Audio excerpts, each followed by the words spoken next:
लक्ष्मी बहू को आई काली माता। शीतल बड़े परिवार से शादी करके शांतनु के घर आई थी। शीतल के पिताजी शहर के बड़े नाम वाले लोगों में से थे, मगर शीतल की परवरिश उन्होंने इतने अच्छे से की थी कि शीतल पर अपने पिताजी के पैसों का घमंड बिल्कुल भी नहीं था। शीतल ससुराल में हमेशा शालीनता से रहती और ज़्यादा बोलती भी नहीं। शीतल इतना दहेज लेकर आई थी कि शांतनु के घर वाले भी रईस हो गए थे। इसीलिए सास ससुर ने शीतल का नाम बदलकर उसे लक्ष्मी कहना शुरू कर दिया था। घर की लक्ष्मी है हमारी शीतल, इसका नाम तो लक्ष्मी ही रख देते हैं। हाँ, जब से आई है घरवारा न्यारा हो गया है। साइकिल से घूमते थे पहले, अब कार से नहीं उतरते हम। चटाई पर बैठकर खाना खाते थे, पर अब तो डाइनिंग टेबल पर खाए बिना खाना पचता नहीं। धोबी पछाड़ कपड़े धुलवाती थी तुम मुझसे, पर बहू के आते ही वॉशिंग मशीन आ गई है, तो मैं तो 5 साल ज़्यादा जी लूँगा। अरे बस बस, उसकी तारीफ करने के चक्कर में मेरी बुराई तो मत करो। शीतल अब लक्ष्मी हो चुकी थी। शीतल ने अपने पिताजी की पहचान से सिफारिश करवाकर शांतनु की एक बड़ी नौकरी लगवा दी थी। माँ, प्रमोशन होने वाला है मेरा। अरे मेरी आंखों का तारा अब चमकता सितारा हो गया है। नाम रोशन कर दिया बेटा, 1 साल में ही प्रमोशन। अरे वाह जी वाह। माँ, सब लक्ष्मी के पिताजी और लक्ष्मी की वजह से हुआ है। अरे लक्ष्मी तो है ही शुभ, पर बेटा तेरी मेहनत की भी तो दाद देनी पड़ेगी ना। मेहनत? 11 बजे ऑफिस जाना होता है, पर ये पहुंचता है 1 बजे। 8 बजे ऑफिस छूटता है, पर ये तो घर आ जाता है 6 बजे। अरे कई बार तो घर पर टीवी देखने के लिए ऑफिस में बीमारी का बहाना बना लेता है। मेहनत बहुत करता है तुम्हारा बेटा। बहू के पिताजी की पहचान नहीं होती ना, तो लाड साहब को नौकरी से निकाल दिया होता अब तक। अरे चुप करो जी, बहू की तारीफ के चक्कर में मेरे बेटे की बुराई करने लग जाते हो। ससुर जी की बातें सही थी। ये बात लक्ष्मी की सास भी जानती थी, शांतनु भी जानता था और लक्ष्मी भी, क्योंकि जितना आलसी शांतनु है उसका प्रमोशन होना नहीं चाहिए था। पर लक्ष्मी के पिताजी का रौब इतना था कि शांतनु को कोई ऑफिस में कुछ कहता नहीं था। ऑफिस में भी शांतनु ने अपनी आलस की दुकान खोल ली थी। अरे यार, चाय लेकर आओ कोई, काम वाम तो होता रहेगा। ऑफिस में बिस्तर की व्यवस्था होनी चाहिए। आदमी आराम करेगा तभी तो अच्छे से काम करेगा ना। काम कभी ख़त्म थोड़ा होता है, लेकिन ज़िंदगी तो ख़त्म हो रही है, इसलिए जीने पे ध्यान लगाओ, काम पे नहीं। किसी को भी शांतनु का ये एटीट्यूड रास नहीं आता था, पर शांतनु के ससुर ने कंपनी में इतने पैसे इन्वेस्ट कर रखे थे कि शांतनु को कोई कुछ बोलने से पहले लोगों को अपनी नौकरी जाने का डर सताने लगता। लेकिन इस समस्या से बड़ी एक समस्या थी लक्ष्मी के साथ। सास ने उसका नाम तो लक्ष्मी रख दिया था, लेकिन उसके साथ बर्ताव बुरा करने लगी थी। उन्हें लगता घर में आ रहा पैसा उनकी किस्मत और हक का है। अरे लक्ष्मी के पिताजी ने उसके लिए जेवर दिए हैं। तुम्हें राहुल के लिए नई कार खरीदना है तो कम से कम एक बार लक्ष्मी से पूछ तो लो कि उसे अपने जेवर देने हैं या नहीं। अरे सुनो जी, लक्ष्मी का काम होता है घर में आना, घर चलाना नहीं। और राहुल मेरा सबसे छोटा बेटा है, लाड़ से पला है। उसने बोला कि कॉलेज कार से जाएगा तो जाएगा। अरे तुम उसको हवाई जहाज से भेजो, पर लक्ष्मी के जेवर बेचकर मत भेजो।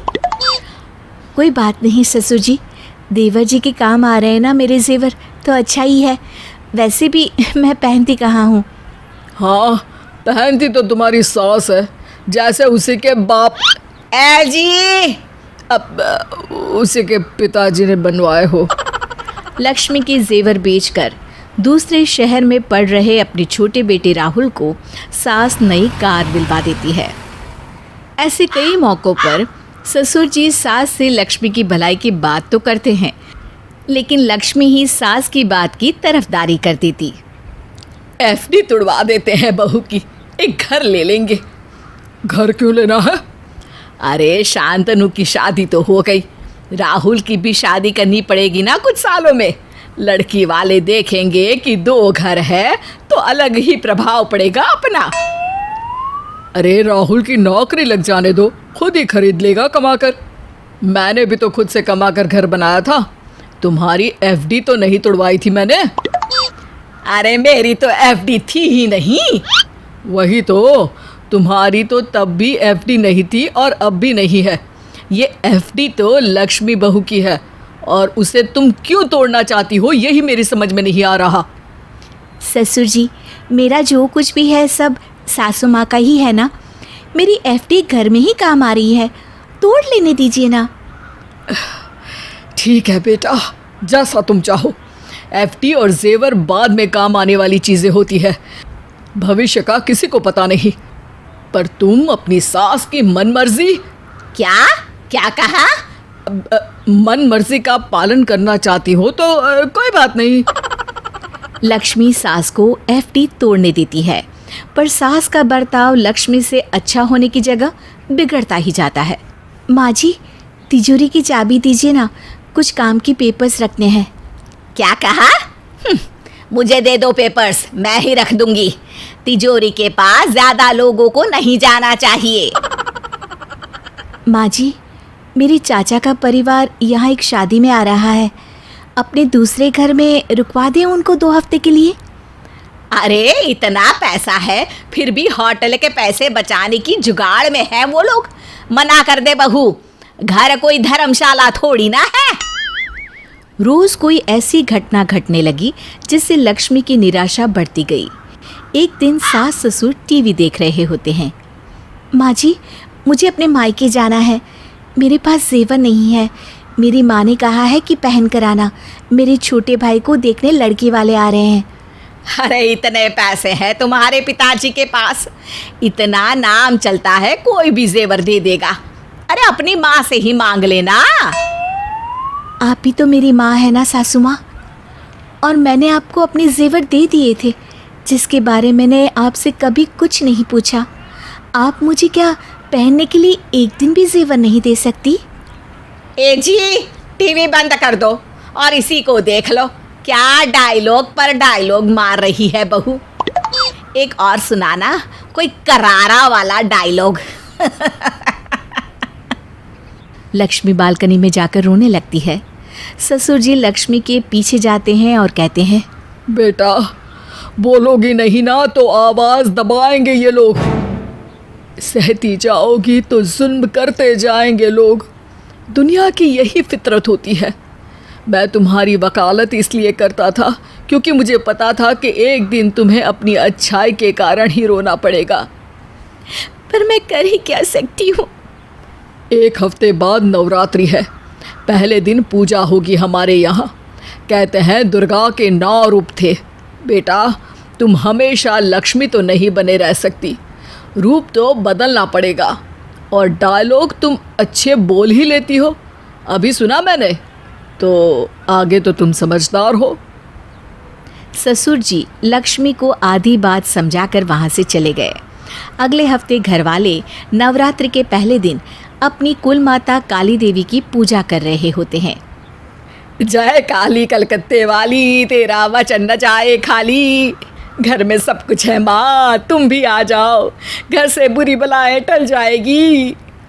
इतने में ही लक्ष्मी के हाथ से प्रसाद की थाली गिर जाती है और वो कमरे में घूम घूम के नाचने लगती है। आ गई, मैं आ गई।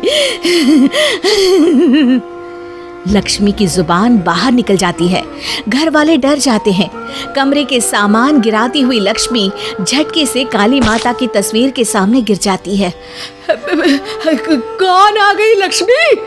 लक्ष्मी नहीं, काली। तूने बुलाया था ना बुरी बला टालने के लिए। ले आ गई मैं, ले। जय काली माँ, आप लक्ष्मी को क्यों आई? मैंने सच में थोड़ी ना बुलाया था, बोलने के लिए बुलाया था। लक्ष्मी काली भी बन सकती है, लक्ष्मी काली भी बन सकती है। बुरी बला टालने आई हूँ, बुरी बला टालने आई हूँ मैं क्या बुरी बला है घर में माँ? तू तू तेरे कारण तूने घर की लक्ष्मी से सब ले लिया और उसे क्या दिया? सब उसी का है माँ। हाँ, पर काम तेरे आता है। मैं क्या करूँ माँ, बताइए मैं क्या करूँ? अपने पति की सुन, अपने पति की सुन। मैं गई, मैं गई। लक्ष्मी थोड़ी देर आंखें बंद करके वहां पड़ी रहती है। शांतनु उसके चेहरे पर पानी की छींटे डालकर उसे जगाता है। मैं कौन हूँ? कहाँ हूँ मैं? इस सामान किसने तोड़ा? सब समझ जाते हैं कि लक्ष्मी को काली माता आई थी और लक्ष्मी को पता भी नहीं चला। पति की बात मानने को कहा है। बोलो जी, क्या करूं मैं? पहले तो लक्ष्मी का नाम वापस शीतल रख दो, वरना ये कभी भी माँ लक्ष्मी से काली बन जाएगी। शीतल नाम रहा तो शीतलता रहेगी। लक्ष्मी यानी शीतल को अपने जेवर दे दो। तिजोरी की चाबी भी देना शुरू करो और सबसे ज़रूरी बात, उसे इज्जत देना शुरू कर दो, समझी? ससुर की आइडिया और बहू की एक्टिंग की वजह से सास की अकल ठिकाने आ जाती है और शीतल को घर में सबके बराबर इज्जत मिलने लगती है।